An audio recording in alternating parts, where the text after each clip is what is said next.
Olá a todos, bem-vindos ao 11º episódio do Ações e Companhia. Comigo, mais uma vez, estão os grandes Diogo Gonçalves e Gonçalo Garcia. Olá, pessoal. Olá, Manuel, Alô, tudo mais uma fixe? vez. O Diogo tem atrás dele, eu hoje gosto particularmente do teu fundo, que é o Menino da Lágrima, é um quadro, faz-me lembrar memórias de infância, pá. Muito bom, muito bom. E o teu fundo, Diogo, peraí, Diogo, aliás, porquê é que tens esse quadro? Alguma razão especial? Não, isto não tem nada a ver com isto. Isto era. Deixei aqui do trabalho. Isto Ok, é. Foi uma partida que nós fizemos lá no trabalho. gosto muito. E Os Gonçalo, o teu avós tinham esse fundo? quadro em casa, Manuel?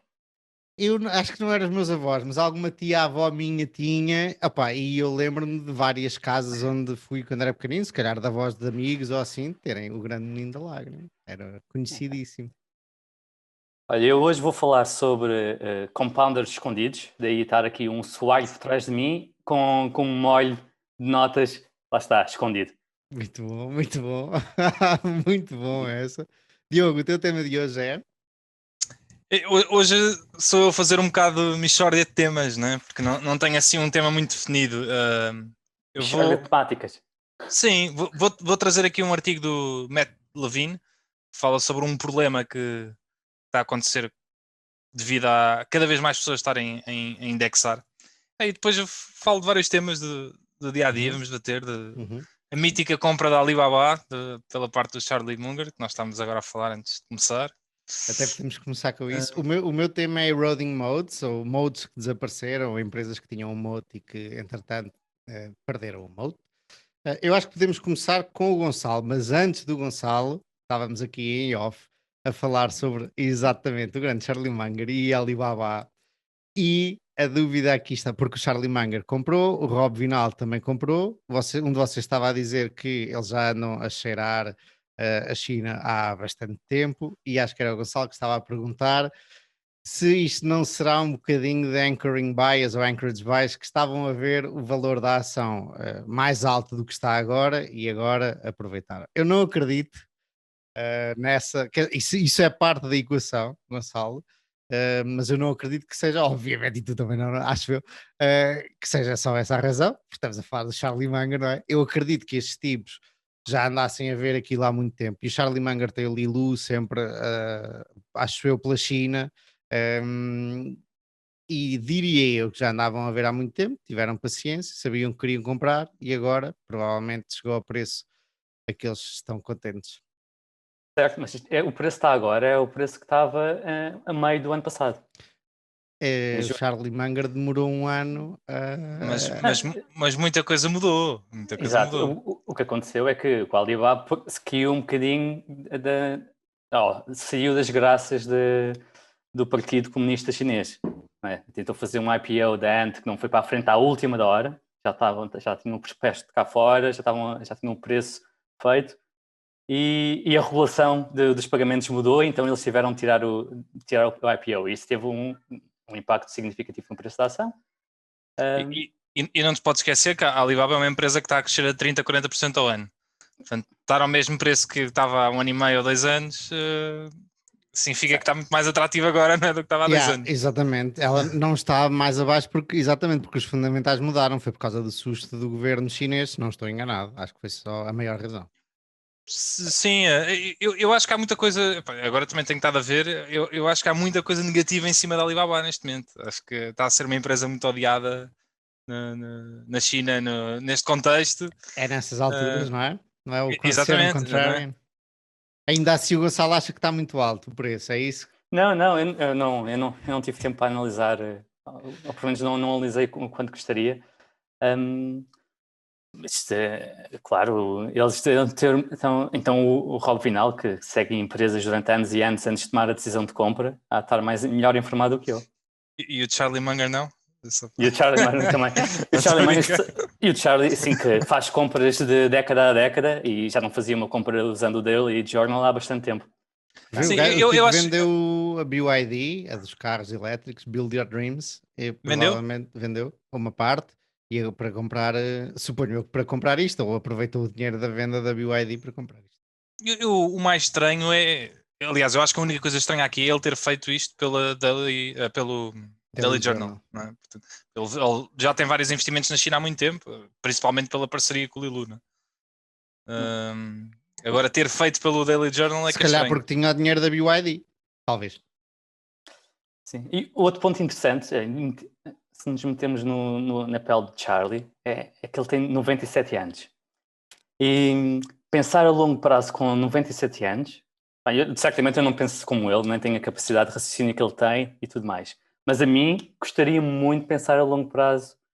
E claramente para tu investires, ou para o Charlie investir em Alibaba, tentar assegurado que quem vem gerir o Daily Journal depois dele vai estar confortável com este investimento também. Portanto, acho que há muitas partes por trás deste investimento que é difícil nós conseguimos relacionar. Tocas aí em vários pontos importantes. Um deles é a sucessão no Daily Journal, que até ver não existe. Por mais que o board são todos uma cambada de velhos, são todos bem velhos, e ninguém sabe muito bem o que é que vem a seguir, um bocadinho como a Berkshire.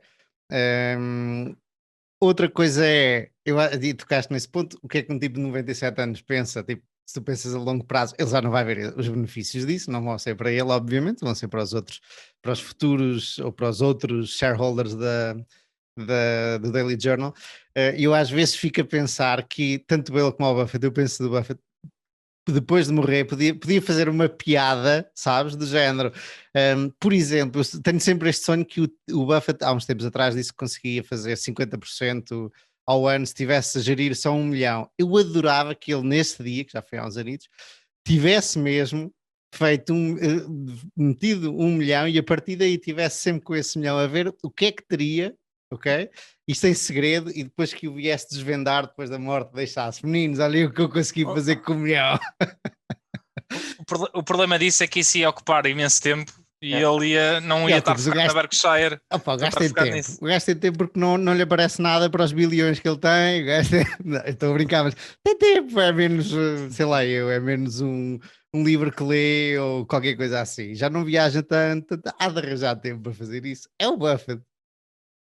Não sei se isso. Eu concordo com o Diogo. A alocação de tempo na cabeça do Buffett deve ser altamente prioritário neste tempo, principalmente já tendo 90 e picos, ou 90 certos, aliás.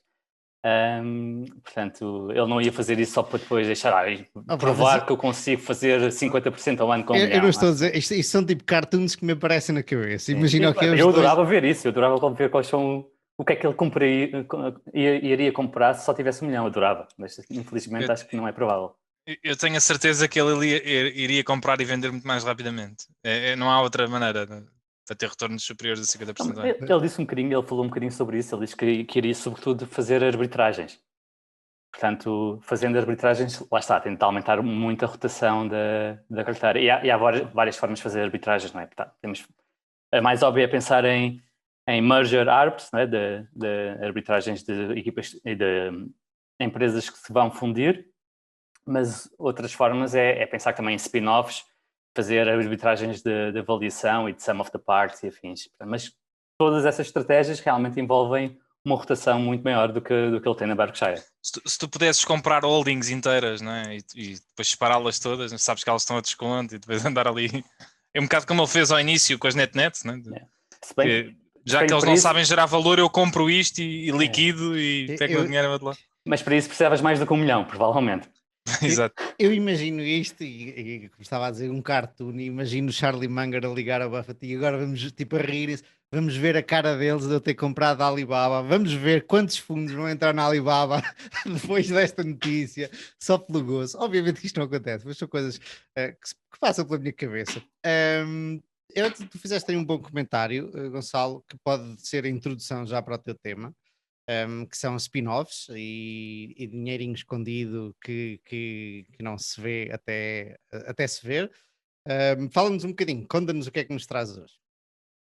Então, hoje, como disse, vou falar sobre compounders escondidos e eu não conhecia o Monish Pabrai, até vocês os dois falarem dele várias vezes e eu fui ouvir algumas conversas, podcasts que ele fez e ele falou sobre hidden compounders, os compounders escondidos, e que é a maneira, na opinião dele, a maneira mais pragmática de fazer dinheiro à séria. E pronto, para introduzir este tema, podemos pensar que há várias empresas com grande qualidade que têm moats óbvios, não é? Temos a Apple, a Visa, a Google, por exemplo, e estas empresas são ótimos compounders, mas só os consegues comprar a 30, 40 vezes earnings. Portanto, o mercado já, de certa medida, já está a valorizar esses moldes. Para fazer dinheiro a sério, temos de encontrar empresas onde o mercado ainda não está a tratá-las como se fossem compounders a sério. E ele, o Moniz, dá um exemplo, que até o Diogo tinha falado aqui quando eu falei da Ferrari, que a Ferrari era realmente um compounder escondido dentro da enormidade e a complexidade que era a Fiat. E após o spin-off da Ferrari, quem manteve a Ferrari e não vendeu, teve um retorno de cerca de 30% por ano. O Moniz acaba por dizer, ele comprou a Fiat por estar barata e por gostar da gestão, e depois, mas não segurou a Ferrari. Ele próprio assume que não percebeu que a Ferrari era um compounder escondido. O Guy Spear, que até foi a pessoa que acho que lhe passou a ideia, manteve a Ferrari e depois eles até brincam um bocado com isso, que os retornos, os dois tiveram bons retornos, mas o Guy Spear teve retornos muito superiores. Já tinhas dito isso da outra vez, sim, é curioso, é muito curioso. Estás a repetir, Diogo. Estou a brincar. Não, eu próprio estou-me a repetir. O exemplo que eu estou a trazer é um exemplo que eu já falei. Mas agora tenho um exemplo mais atual. Mas por ser atual, eu não consigo provar que é um compounder escondido. O tempo vai dizer. E aproveito para fazer mapa. Falando desse mapa, eu tinha parcialmente razão. Eles realmente subiram o preço da ação, embora não subiram os 30% que eu estava à espera, só subiram 7%. Mas ainda lá vai... pelo menos eu pagar um bocadinho do custo de espera. Mas voltando aqui ao meu tema mais atual, que eu trago aqui à mesa de trabalho, e aproveito para fazer o disclaimer já habitual, que nada do que dizemos aqui é conselho para investirem, e que todos os nossos ouvintes, se decidirem investir em algo, devem fazer eles próprios a investigação e decidir com a sua própria cabeça. Dito isto, o exemplo mais atual que trago é a Linha Direta, que é um spin-off iminente do Banco Inter, que irá acontecer até ao final do mês. E aqui, introduzindo um bocadinho o Banco Inter, que é, na minha opinião, um dos bancos com melhor qualidade na Ibéria, um dos bancos mais rentáveis e com melhor qualidade de ativos, medindo por retorno sobre capital e sobre o que se chama Non-Performing Loans Ratio. Basicamente é o crédito mal parado dividido pelos ativos totais, é dos mais baixos da Ibéria e o retorno é dos mais altos. E o Buffett tem quando ele descreve os seus investimentos em banca, tem uma quote que eu gosto particularmente. E vou dizer em inglês, porque foi como ele descreveu. Because of leverage of 20 to 1 magnifies the effects of strengths and weaknesses, we have no interest in purchasing shares of a poorly managed bank at a cheap price. Instead, our only interest is in buying into well-managed banks at fair prices. Eu acho que isto descreve perfeitamente o Banco Inter. É um banco que, comparando com os outros bancos na Ibéria, está a múltiplos mais elevados, está até acima de book value, enquanto os outros estão à volta de 50%, 60% de book value. Mas falando um bocadinho sobre... Mas olha que aí eu acho que quando ele diz fire prices, eu acho que ele quer dizer preços o chamado fire sale, que é em saldos ou bem baratos. Desculpa, ele não disse fire prices, disse fair prices, justos.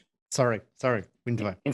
Em vez de comprar bancos mal geridos a preços baratos, ele prefere comprar bancos bem geridos a preços justos. Faz todo sentido. Sim, porque a questão da banca é que a banca tem bons retornos, só consegue ter bons retornos porque se alavanca muito, né? E Sim. portanto, se houver ali alguma coisa a correr mal, muito facilmente aquilo rebenta por todo lado. O risco da banca é muito grande. Sim. Sim. E traz-me à memória o BES e os populares desta vida. Na Europa então é o que mais há, né? Por acaso é um contraste muito grande e giro de se ver que os bancos americanos, de uma maneira geral, são muito mais lucrativos e muito mais bem-sucedidos do que a banca europeia. A banca europeia, nos últimos 20 anos, é só escolher nomes que aquilo os gráficos são todos em queda. Estrutural. Desde Deutsche Banks até BCPs, até... O Banco Inter é uma das exceções, não, mas mesmo assim, se irmos a 10 ou 15 anos, também não Sim, é sim. que... Basicamente, o retorno do Banco Inter tem sido muito melhor do que os bancos europeus, mas mesmo assim é um retorno razoável só. Basicamente, o preço da ação não se mexeu muito, os retornos têm sido via dividendos, mas já não ter destruído muito valor já é qualquer coisa. Mas... Ainda agora temos o exemplo da Credit Suisse, não é? E agora voltando também a um dos temas da atualidade, daquele Family Office, não é? Daquele... Archegos? Não sei se é assim que se pronuncia. Exatamente, que pronto, foi à vida, mais uma vez também por alavancagem, e os bancos americanos que estavam metidos aos assuntos, o Goldman Sachs e Morgan Stanley, saíram um bocado ilesos a isso, e na Europa temos a Credit Suisse a levar uma perda de quase 5 bilhões. Portanto, isso é incrível, porque os bancos, quando perceberam que tinham de fazer vender as posições do Family Office, tentaram fazer um consórcio, tentaram reunir-se e discutir como é que iam fazer as vendas pausadamente. Os americanos, quando se perceberam a dimensão do problema, hell no, começaram logo a vender, por isso é que saíram ilesos, enquanto o Credit Suisse ficou um bocado entalado. Mas isto, mais uma vez, demonstra a situação dos mercados onde estamos, porque nos últimos meses têm acontecido eventos destes, como houve com a Greensill, eu não sei como é que se chama, corrijam-me se souberem o que é que eu estou a falar, que também teve insolvência, entrou em insolvência agora há 2 ou 3 meses, e agora com este fundo, que estava 6 vezes alavancado, ou 7, ou 10, eu já ouvi uma data de números, e acho que ninguém muito bem sabe ao certo. Ainda por cima, só na alavancagem, que o dia que ele tinha uma alavancagem de 5-1 via equity swaps. Exatamente, que ainda por cima era em CDS, não é? que não tem que declarar, portanto ele não era obrigado a dizer, não é? Quanto é que estava... Os bancos, para fazer a cobertura, tinham de comprar as ações, não é? Para fazer a cobertura do equity swap, e os bancos tinham de declarar, porque eles era quem tinha as ações. Agora, o dono legítimo do retorno que essas ações iam ter, tinham um interesse económico, não tinha de declarar. E como é que, voltando aqui ao teu tema, porque por acaso estou realmente interessado na linha direta, porque quando morava em Madrid ouvia falar muito da linha direta e gostava de saber um bocadinho mais sobre isso. Sim. Bora lá então. Então, a linha direta, para quem não sabe, é tipo o nosso OK Teleseguro. Foi o primeiro seguradora espanhola a oferecer seguros diretos pelo telefone, e depois foi o primeiro segurador a oferecer seguros diretos via internet, e depois foi o primeiro segurador a oferecer seguros diretos via social networks, sobre as plataformas sociais. E tornaram-se uma referência em Espanha. Eles têm 60% agora do que é mercado de seguros diretos. Portanto, grande parte do mercado ainda é mediado por agentes e por outros. Eles têm 60% do mercado que não é mediado. Isso é uma das grandes vantagens em comparação com os competidores, não é? Em comparação com os seguros tradicionais. Eles não têm balcões, não têm intermediários. Isso foi o segredo da Geico também. Era muito low cost exatamente por causa disso, porque não tinha balcões intermediários. Sem dúvida. E temos também que 60% do negócio vem através da internet. Eles são top of mind. Eles são o segurador de todos que é mais procurado no Google.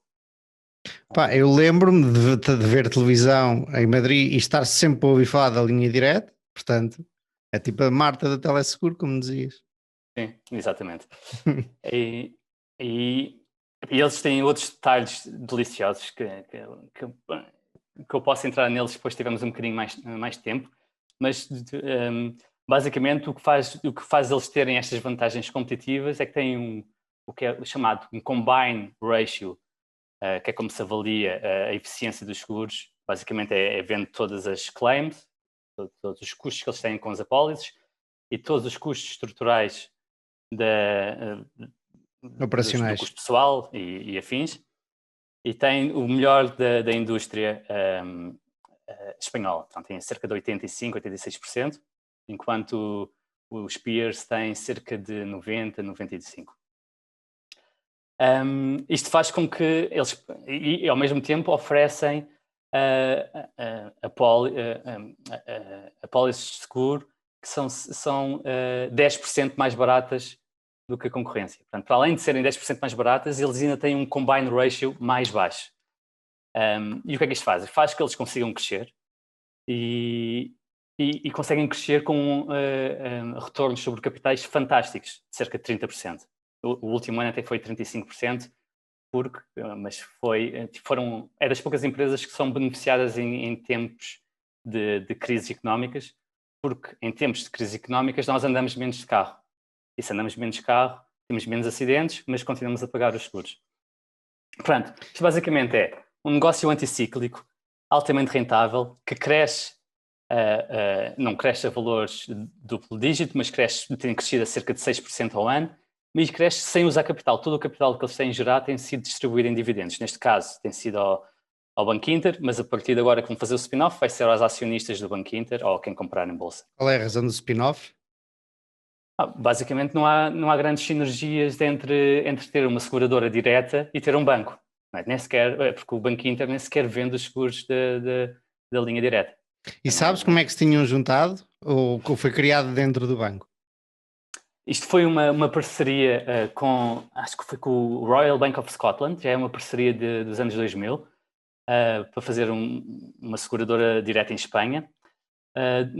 Em 2008, 2009, o Royal Bank of Scotland precisou de encaixe, portanto vendeu os 50% que detinha ao Banco Inter a preços bastante bons. E o Banco bastante Inter bons, espera aí, bastante altos ou bastante baixos? Bastante bons para o Banco Inter, porque, dada a conjuntura económica. Uhum. E o Banco Inter desenvolveu e manteve a linha direta dentro da sua alçada porque realmente ainda era uma empresa incipiente e na verdade dava contrabalançava o seu próprio P&L. Nos anos em que há recessões, o banco tinha de fazer mais previsões de crédito, mas a seguradora tinha mais lucros porque as pessoas andavam menos carro, como por os motivos que acabei de explicar. Okay. Boa. Uma coisa gira aqui é que, e agora para a avaliação, é que o valor indicativo para o spin-off, para a linha direta é de 1,4 bilhões, ou bi em inglês, portanto 1.000 milhões, que são cerca de 14 vezes earnings de 2019 e 10 vezes earnings de 2020. Claro que 2020 não é recorrente, porque houve poucos acidentes, mas mesmo pagar 14 vezes os resultados mais normalizados de 2019 por algo que cresce, é anticíclico e é altamente resiliente, ainda por cima tem ROIs de 30%, se vier a estes preços ao spin-off, parece-me bastante atrativo. Em cima disto, ainda temos as dinâmicas de preço dos spin-offs, que pode ser muito relevante para conseguirmos aqui mesmo preços obscenos tão bons que é, porque o Banco Inter é cotado no IBEX 35, a linha direta não será. Portanto, teremos alguma venda forçada. A linha direta é apenas cerca de 25% do valor de mercado do Banco Inter, o que será uma exposição muito pequena para alguns dos fundos que cobrem Banco Inter e seguem Banco Inter e vão receber 25% deste valor e que provavelmente não vão estar com disposição de analisar a empresa para reforçar para uma posição mais decente. Portanto, muitos desses fundos, o que têm feito historicamente noutros spin-offs, é, em vez de analisar, vendem porque veem isto como um dividendo extraordinário. E pronto, é este aqui o meu mini pitch. Achas que ainda vai haver... Diz Diogo. O truque é esperar uns meses, não é? É difícil dizer, é que o preço indicativo já me parece atrativo o suficiente, mas se quiseres mesmo ser lambão, eu esperava umas semanas, pelo menos. Isso por acaso é uma. Quando li o livro do Greenblatt, li várias destas da spin-off, é a grande bíblia, e fiquei sempre a pensar que gostava de estar mais atento a isto. Portanto, eu gostei muito de ouvir essa tua história, e apesar de o meu círculo de competência não estarem lá dentro as seguradoras e os bancos, mas nunca se sabe, e vou ficar atento a essa. Tens mais alguma destas de Não, escondidas? foram as duas únicas que me lembrei. Eu estava com esperança que vocês conseguissem enriquecer esta minha Um dos intervenção mestres, com mais exemplos. um dos mestres das spin-offs é o Barry Diller, da IAC, né? Uhum. E ainda agora vai fazer outra. Não sei Não, a nem sei se já Vimeo já acabou. saiu, não? Não, é essa. Eu não sei se já foi. Pronto, Quais é que tiveram? Match.com? Não? a Match, Match? a Angie, eu não sei se chegou a ser uma spin-off ou não, mas eles têm uma parte. E agora Estava-me a lembrar, PayPal saiu do eBay, por exemplo. Eu abri aqui uma lista. Sim, a Chipotle também saiu da McDonald's, não é? Da McDonald's, Kraft Foods da Altria. Eu sei que a Altria tem uma boa porcentagem da Kraft Foods, mas não sei muito bem a história destas duas. Por acaso gostava de saber. Philip Morris também, obviamente, saiu da Altria, essa é conhecida. Mas há de haver montes delas. Como é Há que nos muitas. lembramos? O Marriott também tem, já fez várias spin-offs. Há várias empresas em Bolsa Marriott que não são a empresa-mãe. Né? Uhum. Curiosamente, o spin-off mais rentável da Europa é português. Consegue adivinhar qual é que é? É a Altria. É a Altri. É a Altri que vai fazer um spin-off agora também. Sim. Greenvolt. Vamos ver. Portanto, Sim, eu não conheço bem. Eles foram buscar o Manso Neto, que era o CEO da EDP Renováveis. É aquele senhor que parece que saiu dos Simpsons. yeah. Ele parece ter 90 anos, mas desde sempre. Mas esse spin-off, os acionistas da Altri só vão ficar com 5%. Portanto, vai ser 95% em princípio vai ser um IPO. Ok. Olha, é mais uma em Bolsa Portuguesa, já não é mau. Sim, é altamente, Aliás, altamente. o Paulo Fernandes acho que já pôs mais empresas em Bolsa Portuguesa do que todos os outros. É ele e a Sonai, mas a Sonai já está a ir buscar todas de volta. Há uns tempos para cá. Sim. Então, a Altri para quem não sabe, a Altri foi um spin-off da Cofina. E depois houve ainda outro spin-off da Altri que correu bastante bem, que é a Ramada. É isso mesmo. Também foi espetacular. Também é uma 10-bagger desde que saiu. Que depois, eu já não sei muito essas empresas, mas... Essas empresazinhas portuguesas Assim, que não são tecnológicas chinesas. Imagina, eu olhei, dei uma vista de olhos, né? Estudei-as a todas e tenho uma ou duas que sigo em Portugal, o resto já não olho. Mas é a Ferramada que, entretanto, também vendeu uma parte grande do negócio. sim. Exatamente, e que depois, pronto, caiu muito porque entregou em dividendos, não é? Sim. Eles nunca mais segui a Ferramada. Desculpa, eles continuam bem depois de vender a Storax. Não é? Sim. Assim, resumindo muito rapidamente a história da Ferramada, eles são uma empresa de aços e fazem moldes e agora fazem sobretudo moldes para a indústria da automóvel. A determinado ponto compraram um sistema de armazenagem que desenvolveram e depois deram o nome de Storax e venderam esse sistema passado uns anos e criaram muito valor e basicamente venderam este sistema Storax por metade do valor de capitalização bolsista da empresa e foi uma coisa que eles compraram e era para aí 10% da empresa. E depois pagaram grande parte desse capital em dividendos.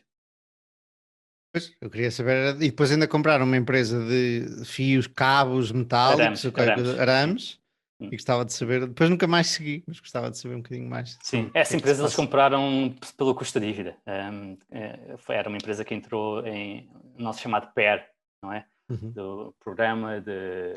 Revitalização de empresas. Sim, isso mesmo. Estás quase em insolvência e é uma última tentativa. Quer dizer, às vezes resulta. E essa é uma boa introdução para o tema que eu trago hoje. Acho que fazemos o meu agora e depois o teu, Diogo, acabamos com o teu. Que é exatamente motes falhados ou empresas que tinham um mote e que, entretanto, foram à vida. E isto porque nós temos falado aqui bastante de motes e do que é que faz empresas seguirem por aí à frente e ganharem a concorrência, etc, etc. E por algum motivo, alguma coisa que estava aqui a ler, lembrei-me. Então, e o que é que pode levar um mote? Porque muitas vezes não pensamos muito nisso, ou pensamos, bom, tem um mote e chega, em identificar o mote, mas não pensamos na sustentabilidade do mote. E depois fui procurar aqui algumas, e a grande maioria dos motes falhados tem a ver com disrupção tecnológica, ok? Todos nos lembramos de certeza da Kodak, a Nokia, BlackBerry, apesar de depois eventualmente a Nokia e a BlackBerry até terem mudado, mas as páginas amarelas, uma muito interessante que era do que o Buffett comprou, que nem muita gente conhece, que é o World Book Encyclopedia, que era mais ou menos a... Vocês não sei se se lembram da Enciclopédia Luso-Brasileira da Cultura, que era a enciclopédia de onde toda a gente em Portugal tirava quando nos mandavam fazer estudos ou composições sobre o Vasco da Gama na escola, ou sobre alguém importante, o Graham Bell, ou assim, eu pelo menos ia tirar a Enciclopédia Luso-Brasileira da Cultura, que eram uns 20 volumes, e os meus colegas, muitos também. E eu hoje fico a pensar, o que é que um professor pensaria naquela altura? Todos tinham copiado daquela enciclopédia. E portanto esta World Book Encyclopedia nos Estados Unidos era muito famosa. O Charlie Munger tinha usado quando era pequenino, o Buffett tinha usado quando era pequenino, e a certa altura decidiram comprar, pensar que estavam a comprar uma cena espetacular. Passado, isto foi em 68, deixa-me ver já agora, está aqui, tenho isto aqui, foi em 68 ou coisa assim, e passado uns tempos aparece a encarta da Microsoft, do amigo Bill Gates, que simplesmente trucidou a World Book, e depois foi trucidada pela internet e pela Wikipédia, trucidou e a World Book Encyclopedia de repente deixou de existir, ainda tentaram alguma coisa digital, e eu acho que ainda existe, mas ninguém já sabe o que é a World Book Encyclopedia. Portanto, eles, os melhores tipos do mundo, o Buffett e o senhor Charlie Munger, foram, como se costuma dizer no Norte, foram comidos de cebolada nesta, não viram a disrupção tecnológica a aparecer. Eu não sei se eles não chegaram a fazer dinheiro aí, não é? Pois, por acaso era uma coisa que eu gostava de confirmar, mas não sei se... Vou ver, para o próximo episódio, fica aqui, vou ver, ter a certeza disso, ver se fizeram dinheiro. Os jornais, não é? Que é um exemplo óbvio que na altura ele dava, que já foi um dos melhores negócios da história da humanidade, Uhum. e onde a Berkshire fez muito dinheiro. Portanto, é um mote que tem vindo a desaparecer. Aliás, já não é nenhum mote, mas que nos Ainda anos é alguma 70, coisa, mas sim, sim. nos anos 70 era dos melhores negócios que existia, né? Custava-te 1 cêntimo fazer aquilo, vendias por 1 euro e as pessoas compravam todos os dias. Yeah, por isso é que eles compraram uma porrada de jornais, eram donos de uma quantidade de jornais. Não, ainda não tem ainda, eu acho que ainda tem alguns. Eles venderam tudo, eles meteram tudo num bolo, venderam e acho que e fizeram um empréstimo. Aquilo foi um negócio muito, muito estranho. Alguém gerir, como é que funcionava isso? A empresa que eles fizeram isso chama-se Lee Enterprises. Eles venderam e depois emprestaram dinheiro. Foi É esta empresa que eu estou a dizer. Yeah. Ia só ver como é que tem corrido. Pronto. Tem andado para o lado, mas desde o início de 2001, não sei o que é que se passou, subiu 200%, 250%. E a Washington Post que vendeu ao Jeff Bezos, não é? Yeah. Foi direto? Foi de um para o outro? Ou houve alguém no meio? Acho que foi direto. Sim. Portanto, disrupção tecnológica é típica, e depois incapacidade, não só a disrupção tecnológica, mas a incapacidade de muitas destas equipas de gestão de se adaptarem. Epá, todos conhecemos aquelas típicas, a Kodak, por exemplo, que vendia durante um século quase, foi líder incontestável, malta, dos filmes, dos rolos, não é? das máquinas e dos rolos de fotografia, e não viu, ou aliás viu a tecnologia a vir, começou a comprar algumas empresas de de máquinas digitais e até tecnologia para telemóvel, fotografias de telemóvel, e na verdade o tipo que inventou a máquina digital trabalhava dentro da Kodak, foi mostrar ao management da sua máquina digital, que era assim um escamartilhão, e a Kodak, o management disse qualquer coisa como: isso é muito giro, para lá de brincar, vai a fazer o teu trabalho. E o gajo depois acho que vendeu aquilo à Fuji. Se não vendeu aquilo à Fuji, foi a Fuji que veio tramar a Kodak logo a seguir, porque começou a apostar nas máquinas digitais, antes até dos telemóveis destronarem também as máquinas digitais. E a Kodak, pura e simplesmente, como lhe dava muito dinheiro os rolos dos filmes, os rolos das fotografias, não quiseram mudar, aliás, eles ainda tentaram, mas não se focaram a fundo nisto. Esta e várias, a Blockbuster, ainda tentou, a Netflix ainda se foi vender à Blockbuster, e a Blockbuster fez assim, e até há uma frase muito célebre do tipo do CEO da Blockbuster, que diz que qualquer coisa do género, nós não vemos, isto numa das cartas anuais, não vemos a Netflix como uma ameaça, nem de perto nem de longe. A própria Netflix começou por entregar DVDs em casa, não é? Não era streaming. Exatamente. Até há bem pouco tempo ainda tinha entrega de DVDs em casa. Até há coisa de um ano ou dois, acho eu. Até há bem pouco tempo. Bom, e a grande dificuldade das equipas de gestão é de atacarem o novo problema, ou nova vertical, ou nova tecnologia com unhas e dentes, porque no caso da Kodak, o negócio que tinham dava muito dinheiro e decidiram continuar e estarem focados nisso. Isto lembra-me mais uma ou duas empresas atuais, no oposto completo, Facebook. Sempre que há uma tecnologia nova, o nosso amigo Mark ataca, lá vai ele. Às vezes é tardio e deixa o Zoom aparecer e deixa como é que chama? Aquele agora da voz. Como é que chama? O Clubhouse. O Clubhouse, mas já lançou o Hotline agora, vi isso ontem. Mas ele ataca, ele vai lá, não fica quietinho. Outro, o Charlie Munger com o Daily Journal, também apostaram no tal software de legal para os tribunais, etc. Ou seja, tinham a cash cow e depois decidiram redirecionar os lucros para a tecnologia que não os veio ameaçar, mas para uma tecnologia onde eles podiam dar cartas.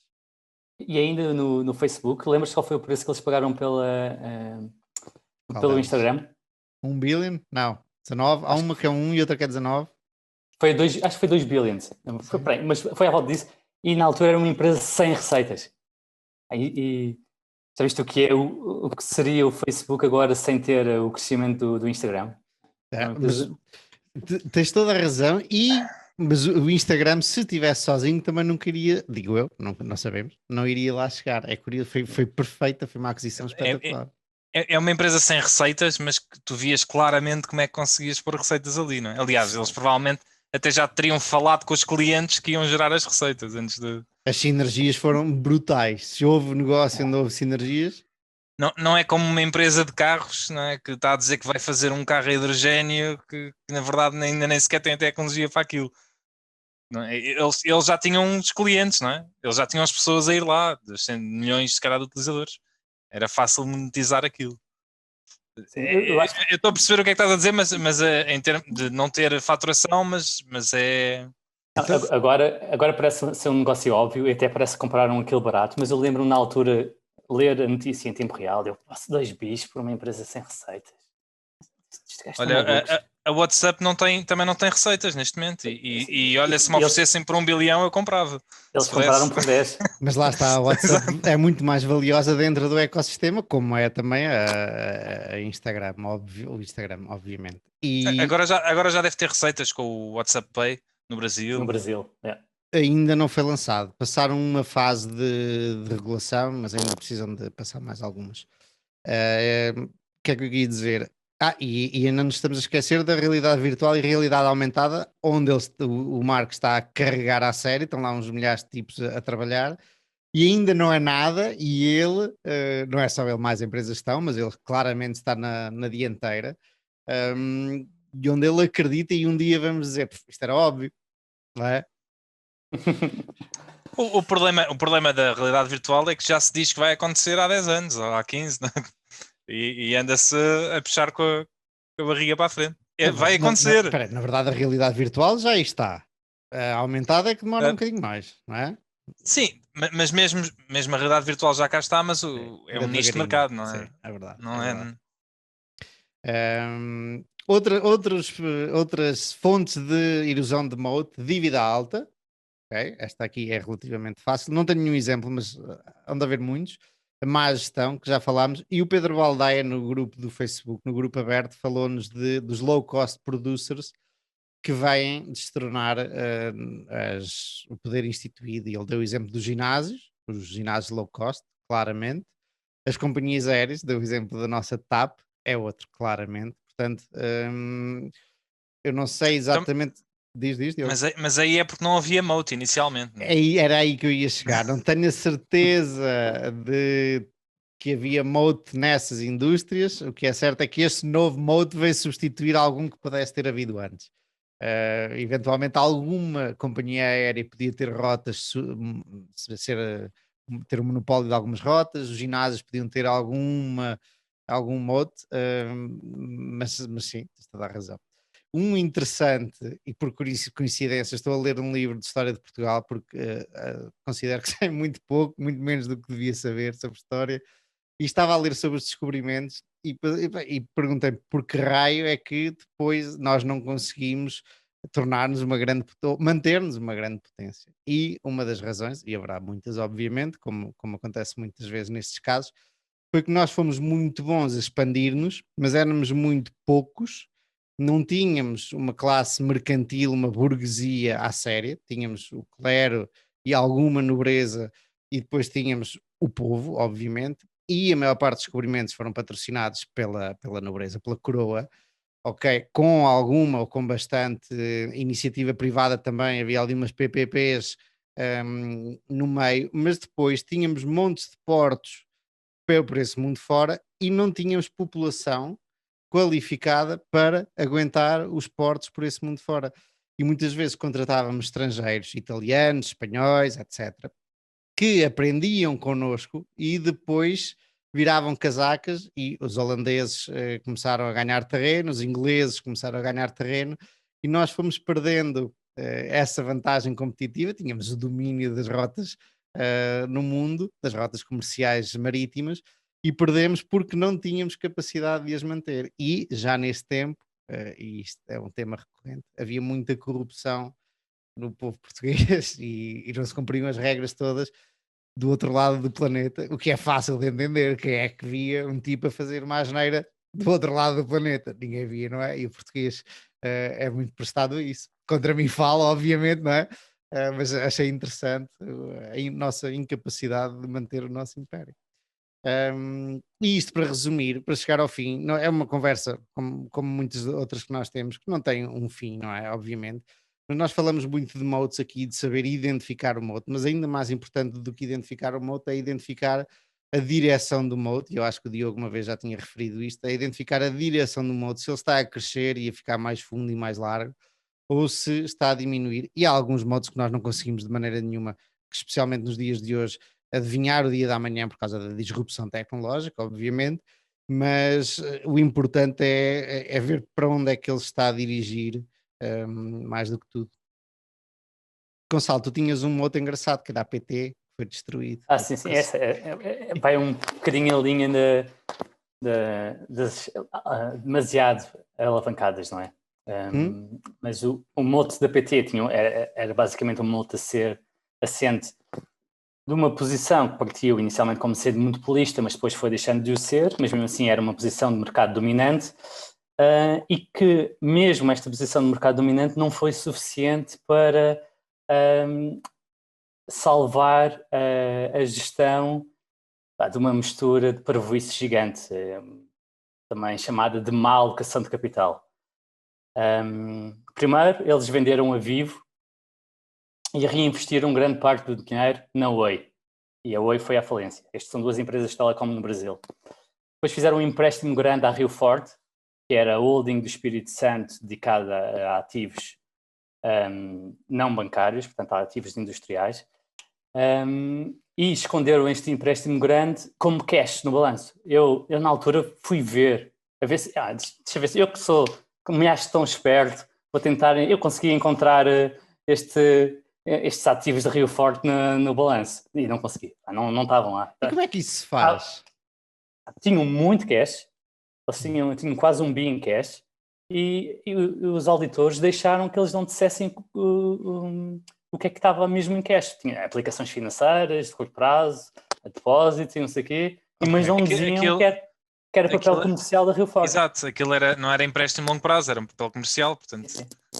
Não, mas fizeram bem feita ou mal feita neste caso. Mas jogavam mas entra no cash equivalents, não é? Eu por acaso não sei em termos... Não, é claramente algo de que devia ser discriminado. Mas o que o Diogo está a dizer estava no cash and cash equivalents, é isso? Exato, estava. Eles colocaram tudo num bolo de cash. E mas não devia estar.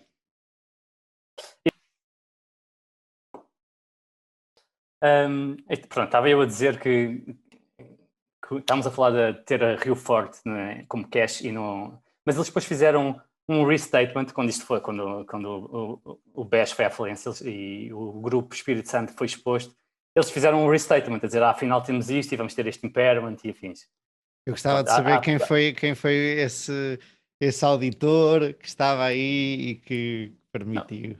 Pronto, foi uma das Big Three, acho que foi a Price, mas não sei qual foi. Anyhow. Epá, agora não quero dizer disparates nenhumas, mas acho que foi a KPMG, isso até... Okay, pelo menos todo o caso BES, isso ainda agora estava... Houve umas sentenças que saíram a alguns auditores lá da KPMG por causa disso. Okay. Mas pelo menos associados ao caso BES, mas isso pode estar ligado, não sei. Então aí, Gonçalo, qual é a razão principal que tu identificas? Má gestão? Foi acima de tudo má alocação de capital, má gestão. A juntar a isto, durante este período todo, a PT pagou dividendos muito altos e isto levou tudo a dívida a valores insustentáveis. Eles acabaram por ter que vender o negócio de telecomunicações em Portugal à Altice e venderam por 10 bis. E agora, se formos ver o que é a PT hoje, a PT Holding hoje, é chamada Farol, e tem pouco mais de 100 milhões de market cap e basicamente aquilo é uma coisa que anda na nossa bolsa portuguesa, no PSI 20, e ninguém sabe muito bem o que é que aquilo está ali a fazer. Então aí não havia alinhamento de interesses, não é? Entre a gestão ou a administração e os acionistas. Mais do que isso. Há muitas empresas em que esse alinhamento de interesse não existe, mas a destruição de valor é brutal. Isto foi quase um saque. Sabes se foram várias equipas de gestão e administração? Ou foi sempre a mesma que fez isso? Foi o Zé Nalbava. O Zé Nalbava e o Granadeiro, os míticos. Como chairman, sim. E que foram promovidos, entre aspas. O Zé Nalbava, quando saiu da PT, foi trabalhar para o México, para o Carlos Slim, a receber uns ordenados charutos. É assim. Daí o trabalho importante de análise, meus amigos. Aí está, de ir ver a qualidade do management e administração. E isto para dizer que o Zé Nalbava era considerado um dos melhores gestores da Europa. Antes deste caso, ganhou imensos prémios. Exatamente. Em termos operacionais, em termos de marketing, a Portugal Telecom fez um ótimo trabalho. O problema foi mesmo, não foi tanto em gerir a parte operacional, que isso o Zé Nalbava era capaz de ser muito bom, e não digo que não, foi na parte da alocação de capital, e que isto é manifestamente terrível. Mas em relação à Farol, ou não sei como é que eles se dizem, eu por acaso... Farol é muito bom. Eu não consigo perceber o que é que aquilo na verdade está ali a fazer, porque aquilo teoricamente a única coisa que tem é 20 e tal % da Oi, não é? Portanto, sim, da massa falida da Oi. Porquê é que aquilo existe ali? Porquê é que não... E tem também as participações da Rio Forte, também da massa falida da Rio Forte, e tem algum cash. Eles têm que comprar algumas ações próprias... mas pronto, aquilo basicamente é uns restos de uma empresa. Um dia destes podíamos fazer um episódio só de ações portuguesas. Obrigava-nos a irmos estudar algumas empresazinhas porque nós estamos esquecidos ou que ignoramos. E estes casos eram interessantes estudar um bocadinho mais de detalhe. Eu falo por mim, obviamente, o Gonçalo claramente e tu, Diogo, sabem mais do que eu neste aspecto, portanto, obrigar-me a ir aprender um bocadinho mais do que tenho aqui ao lado. Era um bom episódio este. Parece-me muito boa Mas ideia, sim. mas tem que ser assim uma daquelas mais pequenas que não tipo. Não podem ser uma- várias. O estado da bolsa em Portugal. Precisávamos estudar bastante de algumas, mas basta ter alguns exemplos. Ahm, vamos passar ao teu tema, Diogo. Vamos a isso? Sim, o meu tema. Eu, na verdade, eu não tenho assim muita coisa para dizer sobre isto. Isto basicamente há uma pessoa que eu lanço artigos diariamente, que é o Matt Levine. Por isso é que estavas a entrar na Farol, a primeira Farol. Sim, eu também. A Farol. E eu aconselho a lerem para quem gosta de finanças. Ele lança um artigo todos os dias na Bloomberg. E são artigos extensos, mas que acabam por ter assim um pouco de bom humor no meio dos artigos. Como é que ele se chama? Matt Levine. Matt Levine. Levine. Mas lá está. Pá, e basicamente ele já escreveu várias vezes sobre isto, mas um dos artigos que ele escreveu chama-se The Power of 12, e isto vem no seguimento de um professor de Harvard que escreveu um paper sobre os investimentos passivos e o crescimento dos investimentos passivos. Que nos últimos 20 ou 30 anos ou mais tem andado cada vez a crescer mais, é visto com bons olhos, e eu próprio também vejo.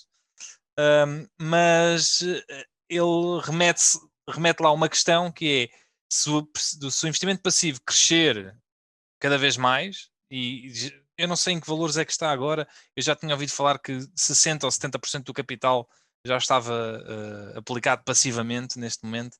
Eu não sei Aqui há um ano atrás, o S&P 500, 20% eram os três maiores, BlackRock, fugiu-me, Ok. BlackRock, Vanguard e Street State. Ok. E Fidelity não é? Não está aí? Ok. Fidelity, perguntas bem. Mas Esse pronto. 60% depende do que consideras como base. Portanto, se excluires, imagino eu, se excluires as famílias fundadoras, toda a parte que não é free float, talvez sejam esses 60%, mas incluir tudo o que é de founders e de instituições que realmente têm o controle das empresas é capaz de ser bastante menos. Mas em termos de price discovery, o que realmente interessa é então essa percentagem que estás a dizer. E a tendência tem sido crescimento, e o que se prevê é que continua a crescer.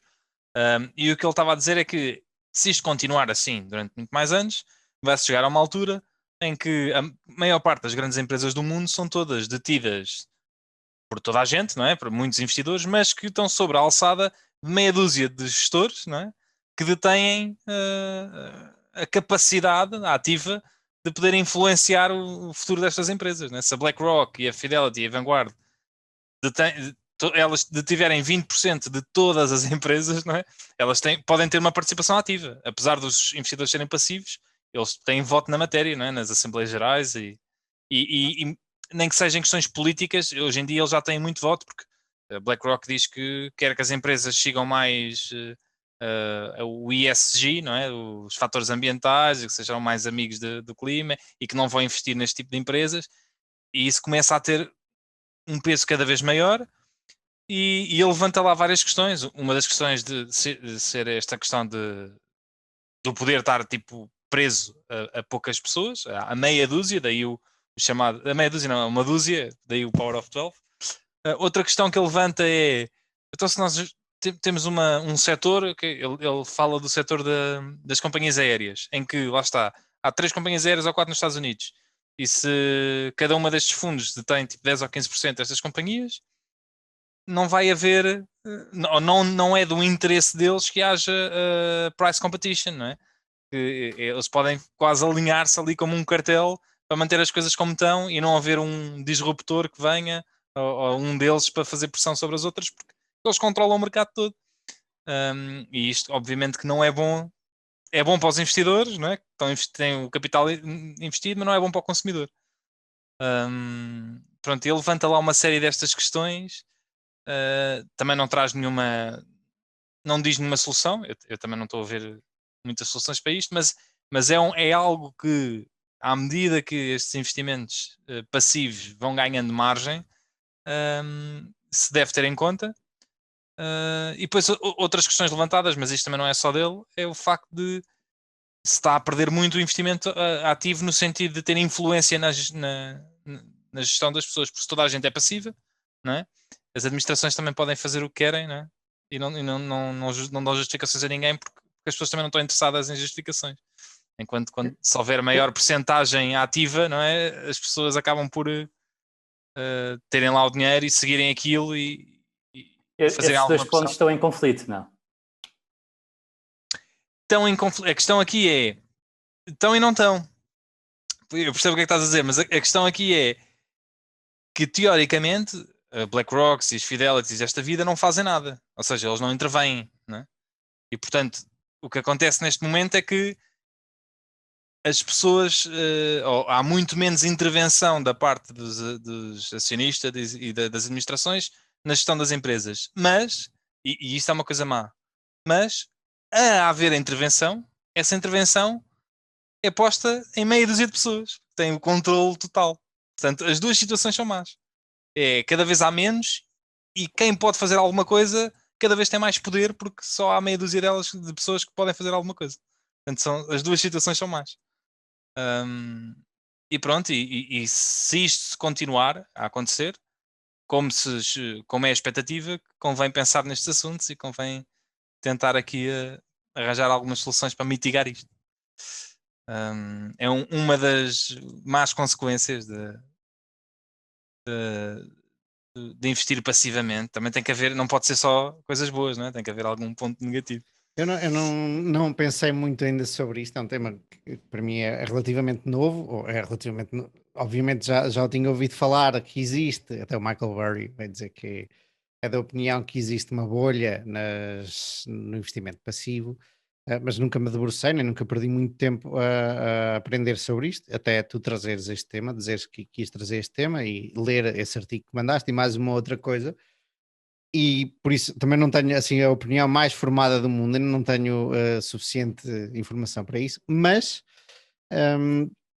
algumas coisas podem acontecer. Primeiro havia, e era, acho eu, a base da opinião do Michael Burry e de outros, a teoria que os baby boomers nos Estados Unidos, que estão neste momento, já são as pessoas nascidas ali a seguir à Segunda Guerra Mundial nos anos 50, e têm todo o seu dinheiro investido, especialmente em planos de pensão privados nos Estados Unidos e, por conseguinte, estão investidos em ações individuais, mas são planos, como é que se diz? Passivos, que eventualmente iam correr, fazer um runoff destas stocks, de tirar este dinheiro porque iam gastá-lo na sua reforma. Havia esta perspectiva. Depois houve tipos que disseram isso não vai acontecer porque cada vez há mais capitais estrangeiros a entrar nas equities, nas ações americanas, especialmente de grandes fundos e grandes fundos soberanos, etc, etc, que vêm substituir essa saída dos baby boomers. Não sei muito bem em que pé é que isto está, mas era uma boa teoria essa dos baby boomers virem a tirar porque precisam do dinheiro para a reforma e o dinheiro está todo investido, uma grande maioria está investido em ações. Portanto, era uma boa teoria, não sei se realmente vai acontecer ou não. Eu não consigo perceber o conceito de uma bolha no investimento passivo. Ou seja, pode haver bolhas nos mercados, não é? Mas se houver uma bolha, há uma bolha no mercado.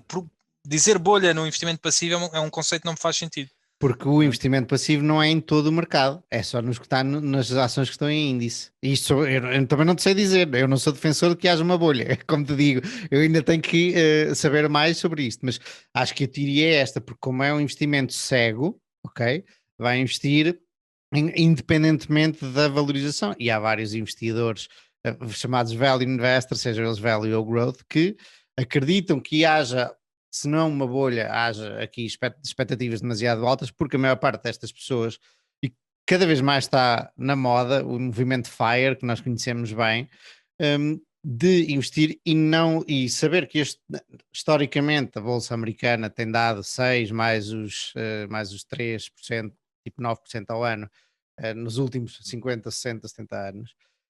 Portanto, não querem saber se as ações que ali estão dentro estão sobrevalorizadas ou não. desse ponto de vista, eventualmente se pode argumentar que há uma bolha, ok?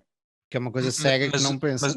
Mas o que isso me diz é que as ações, no geral, a maior parte das empresas estão estão caras, não é? Estão em bolha. Não, mas há uma forma que podes tentar testar, que é estes ETFs e a gestão passiva tende a investir mais nas ações que são mais representativas do índice. E tu podes cegamente ver, ou tentar testar, se estas ações, só pelo seu tamanho, tiveram uma alta performance às ações menos representadas.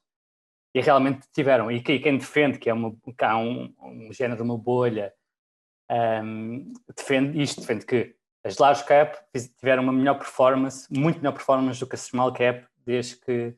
Mas tu podes ter ETFs do Russell 3000 e Russell 2000, não tem que ser do S&P 500, não é? Não, mas a maior parte do dinheiro está nestes mais generalistas. Pronto. O contra-argumento aqui é que há boas razões pelas quais as large cap tenham tido melhor performance do que a small cap. Mas pronto, já é esmiuçar um bocadinho mais. Não, esse esmiuçar é que é importante, porque isto, por um lado, pode ser, e como é que se chama? A recency bias. Nos últimos anos, todas estas empresas cresceram, isto vai continuar a crescer. E várias pessoas disseram, e não sei se não foi também os grandes gurus, o Charlie e o Warren, que disseram que é muito provável que as pessoas estão à espera que daqui para a frente nos índices, especialmente nas grandes empresas, nos S&Ps, etc., 500, venham a ter retornos como os passados, e estas valorizações não o vão conseguir. Por acaso eu acho que nem está assim tão caro, não me estou a lembrar exatamente de quanto é que estará, mas que não o vão conseguir, especialmente se houver inflação. Portanto, os retornos reais versus uma inflação desenfreada que pode vir, que mais uma vez o Michael Burry defende que vai aí uma grande inflação, os retornos podem ser zero ou eventualmente negativos, e as pessoas estão habituadas a que não o seja, porque não há inflação, etc, etc, e tem acontecido uma coisa, pode não acontecer no futuro. Diogo. Mas o que isso me diz não é que os investidores passivos vão ter retornos negativos. O que isso me diz é a maior parte dos investidores, quer sejam passivos ou ativos, não vão ter bons retornos. Porque as coisas estão caras, de maneira geral, não são só os passivos. Sim, isso é um bom ponto de vista. A questão é um bom ponto de vista, sem dúvida. À partida, e agora um dia posso comer estas palavras, os passivos ligam menos à valorização, portanto investem mais em ações que estão mais valorizadas, portanto os retornos serão mais baixos. É só aí o ponto que eu estou a pôr, mas tens toda a razão. Não, eu não concordo, os retornos vão ser exatamente iguais à média dos investidores ativos. Porque os passivos, eles detêm tudo.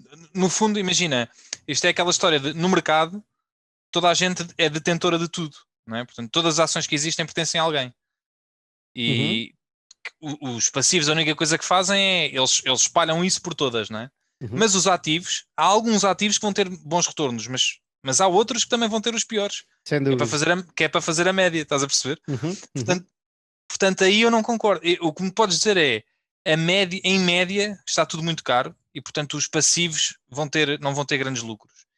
Mas o que isso me diz, e podes dizer-me que alguns investidores ativos vão ter muito bons lucros, porque como está tudo muito caro, mas conseguem encontrar coisas que estão mais baratas e portanto ter melhores lucros.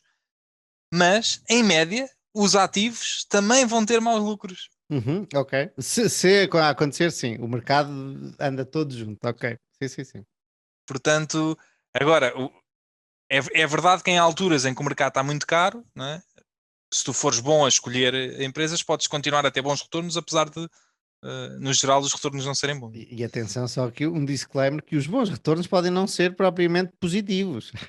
É mais importante ainda não perder-se tanto numa altura, e nós não estamos habituados a isso, porque nós não o vimos ainda.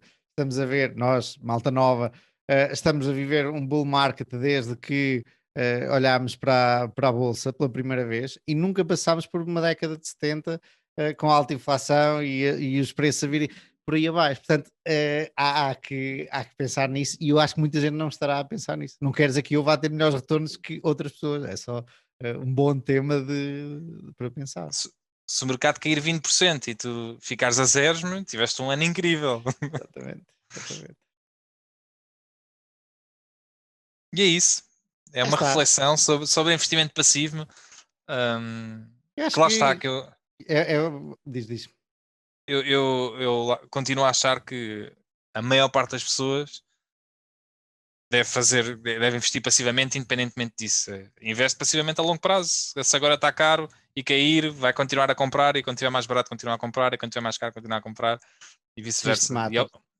E ao fim de 30 anos, ou 40, a expectativa é que tenha bons retornos. Outro tema interessante com o avançar do investimento passivo e ganhar cada vez mais dimensão no nosso mercado é que isso pode criar mais oportunidades para os gestores ativos, porque alguém tem de fazer price discovery. Uhum. Aliás, vai haver mais ineficiências, não é? Quanto mais passivo for, portanto, mais pechinchas. Há uma interessante parecida com o que o Gonçalo comentou há bocado, que é quando o Gonçalo comentou a empresa que sai do índice, porque estava dentro de uma que estava no índice. As que entram no índice, lembro-me de uma da GAN, que já falámos no outro dia, as que entram em índices importantes, vêm-se a crescer, e é outra disciplina que há alguns tipos que andam só atrás dessas. Por entrarem nos índices, são obrigatoriamente, têm que ser compradas pelos índices, cegamente, e isso fala subir. Quanto menos free float tiverem, melhor é. Pá, nisso agora deram-me uma boa ideia. Há uma que eu me estou a lembrar que tenho que olhar para ela. Vamos fazer um ETF passivo que só compra empresas que vão entrar no índice e vendas que vão sair. Ora, aí está. Não pensei mais nada. Amigos, chegámos ao fim. Foi uma conversa muito boa, aqui com vários temas para explorarmos num dia mais tarde. Querem fazer final remarks? Não, é isso. Um abraço a todos. Ótima semana, pessoal. Aproveitem o fim de semana.